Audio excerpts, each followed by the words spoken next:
차이는 정도예요. 네, 오늘은 정신과 의사는 독심술을 할 수 있나요? 라는 주제로 이야기를 한번 해볼 건데요. 사실 정신과 의사 하면서 저도 그렇고 많이 들어본 질문인데 선생님들도 많이 들어보셨죠?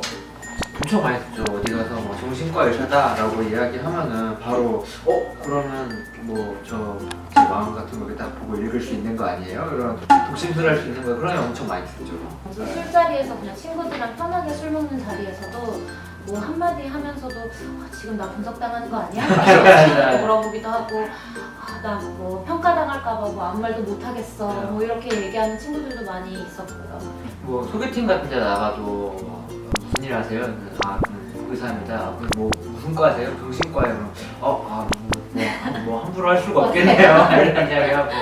이런 소개팅 얘기 나가도 괜찮은데요? 옛날에. 사실 뭐 정신과 의사들이 많이 들어본 질문이라고 하면 아무래도 이제 많은 사람들이 정신과 의사에 대해서 궁금해할 수 있는 질문이라는 생각이 들어요. 그래서 오늘 이 질문에 대해서 파헤쳐 보려고 하는데요. 일단 본격적으로 시작하기 전에 우리가 이 얘기를 하려면 독심술이 뭔가에 대한 이야기부터 좀 시작을 해야 될 것 같은데 독심술이 뭔가요? 정신과 의사입니다 라고 했을 때 독심술 할 것 같다 라고 이야기할 때 독심술은 뭔가 이렇게 궁예 강신법? 그런 거죠.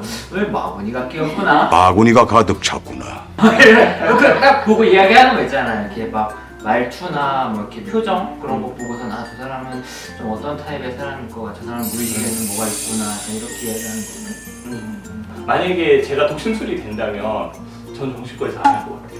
진작에 자니까 그렇죠. 그냥 자리 깔고 전 보는 게 낫지 굳이 정신과 의사를 할 필요가 없다는 생각이 들거든요. 초연쌤은 이런 질문 들었을 때 좀 어떤 생각이 드세요? 솔직히 환자랑 면담하면서 환자의 그런 내면 세계나 이런 걸 탐구하는 과정이 굉장히 소모적이잖아요. 해보셔서 아시겠지만 환자의 표정이나 하는 말투, 한눈을 굉장히 저희가 귀담아서 듣고 보고 하거든요. 이게 사실 듣는 사람이 편안하게 듣는 게 아니고 엄청 집중을 해서 하는 과정인데 솔직히 친구들이랑 술 먹으면서 그런 거 하고 싶어요?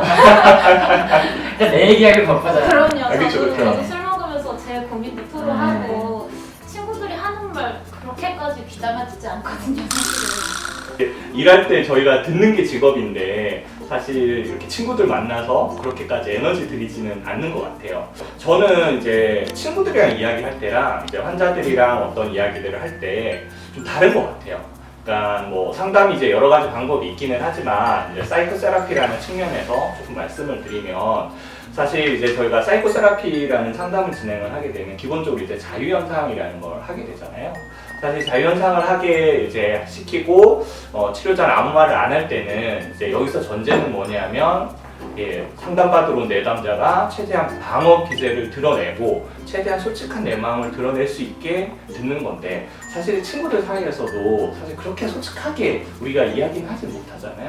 그래서 이제 재료 자체가 달라서 친구들 이야기랑 그리고 우리가 상담을 할 때 할 수 있는 이야기는 좀 다르지 않나라는 생각이 들더라고요. 근데 그렇게 이야기하시면은 이렇게 뭔가 그런 재료들만 잘 있으면은 정신과 의사가 그걸 잘 조합해서 어떻게든 무의식을 알 수 있는 거 아니야? 라고 생각을 할 수 있을 것 같긴 해요.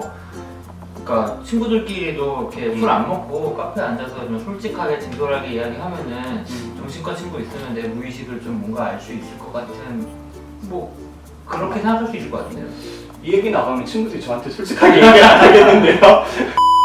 사실 이제 우리가 무의식적으로 그런 게 있잖아요. 이렇게 아는 사람한테는 잘 보이고 싶고 이런 것들이 그런 생각을 안 하더라도 기본적으로 그런 방어 기제는 좀 무의식적으로 작동을 하는 부분이 있어서 사실 우리가 상담을 하더라도 내담자가 치료자에게 정말 진솔한, 정말 본인도 몰랐던 진솔한 이야기까지 나오는데 시간이 상당히 오래 걸리기도 하거든요.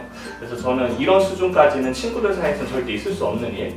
친구들도 이제 잘 보이고 싶고 나의 이미지 관리를 하기 위해서 재료 자체가 걸러진 재료밖에 나올 수 없다라는 생각이 좀 들기는 하더라고요.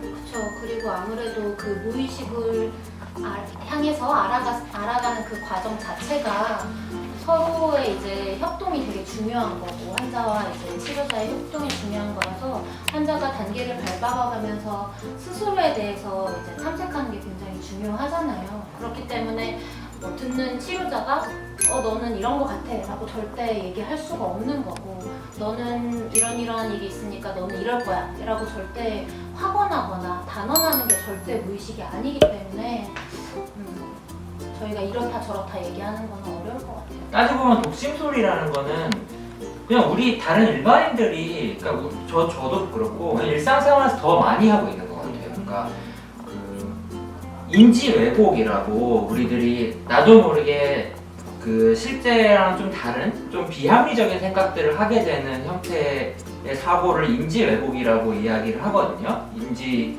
이론에서는. 근데 그 중에 독심술의 그 왜곡이라는 인지 왜곡 형태가 있어요. 그게 이제 상대방이 어떤 이야기하는 한두 가지 면모만 보고 그 사람의 마음을 내가 마치 꿰뚫어 보는 것처럼 착각을 하는 건데, 내가 언제 뭐 그런 거 했나라고 생각을 할 수 있겠지만 사실 굉장히 흔한 거잖아요. 예를 들어서 뭐 남자친구가 갑자기 카톡을 오늘따라 좀 단답형으로 짧게 보낸다거나, 아니면 카톡 보냈는데 답장을 또 안 한다거나, 그러면 나 마음이 식은 거 아닌가? 화내게 되고. 나 싫어하는 거 아닌가? 뭐 이렇게 막 상대방, 사실 그럴 수도 있고 아닐 수도 있는 건데, 뭐 그런 한두 가지 일로 상대방 마음을 내가 마치 아는 것처럼 그렇게 생각하는 게 독심술의 오류인데, 사실 이런 것들이 오히려 우리를 좀 더 힘들게 하고 있는 거죠. 그럴 수도 있고 아닐 수도 있고를 내가 마치 아는 것처럼. 그래서 정말 남자친구한테 너 이미 내가 싫어졌어, 너는 더 이상 예전 같지 않아 라고 해서 이야기를 싸우는 거잖아요. 그렇죠. 그러면 내가 좀 더 힘들어지고.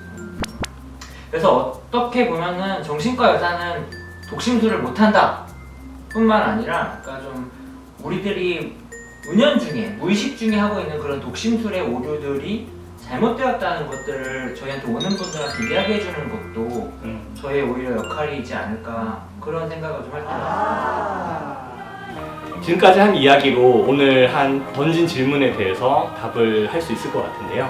그러면 정신과 의사는 독심술을 할 수 없다!